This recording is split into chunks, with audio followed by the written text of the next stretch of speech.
നമസ്കാരം. നമുക്കെല്ലാവർക്കും അറിയാം, ഇപ്പോൾ വേനലാണ്, വേനൽക്കാലമാണെന്ന് അറിയാം.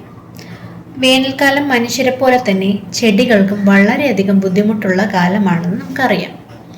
അപ്പോൾ നമ്മൾ മനുഷ്യർ വെള്ളം കുടിക്കും, ജ്യൂസ് കുടിക്കും. അപ്പോൾ അതുപോലെ തന്നെ ചെടികൾക്ക് നമ്മൾ അതിൻ്റേതായ കാര്യങ്ങളൊക്കെ ചെയ്തു കൊടുത്താലേ ചെടികൾക്ക് നല്ലപോലെ വളരാൻ പറ്റും. അപ്പം അതിനായിട്ടുള്ളൊരു പ്രാക്ടീസാണ് മൾച്ചിങ് എന്ന് പറയും. പുതയിടലിന് ചില നാട്ടിലൊക്കെ പറയും. മണ്ണിൽ വസ്തുക്കൾ തന്നെ ഉപയോഗിച്ച് ഒരു ലെയർ പോലെ ഫോം ചെയ്യുന്ന ഒരു ഇതിനെയാണ് നമ്മൾ മൾച്ചിങ് എന്ന് പറയുന്നത്. ഇത് രണ്ട് രീതിയിലുണ്ട്. ഓർഗാനിക് മൾച്ചിങ് ഉണ്ട്, ഇൻഓർഗാനിക് മൾച്ചിങ് ഉണ്ട്. മൾച്ചിങ് ചെയ്യുന്നത് വഴി പല ഗുണങ്ങളുമുണ്ട്. ഇത് ജലനഷ്ടം ഒഴിവാക്കുകയും വേനൽക്കാലത്ത് മണ്ണിൽ നിന്നും ജലം ബാഷ്പീകരിച്ചു പോകുന്നത് തടയാൻ മൾച്ചിങ് വഴി സാധിക്കും. മണ്ണിന്റെ ഘടന കൃഷിക്ക് അനുയോജ്യമായ രീതിയിൽ നിലനിർത്താനും മാറ്റാനും മൾച്ചിങ് വഴി സാധിക്കുന്നു.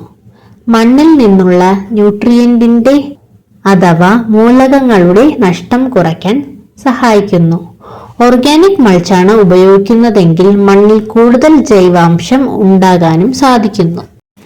നിരവധി സൂക്ഷ്മജീവികളാൽ സമ്പുഷ്ടമാണ് നമ്മുടെ മണ്ണ്. ഇതിൽ സസ്യങ്ങളെ സഹായിക്കുന്ന സൂക്ഷ്മജീവികളെ മിത്രസൂക്ഷ്മാണുക്കൾ എന്ന് പറയുന്നു. മണ്ണിൽ സൂര്യപ്രകാശം നേരിട്ട് ഏൽക്കുന്നത് വഴിയും മണ്ണ് ചൂടാകുന്നത് വഴിയും സൂക്ഷ്മാണുക്കൾ നശിച്ചു പോകുന്നു. ഇത് ഒഴിവാക്കാനും മണ്ണിലെ സൂക്ഷ്മജീവികളെ നിലനിർത്തുന്നതിനും മൾച്ചിങ് വഴി സാധിക്കും.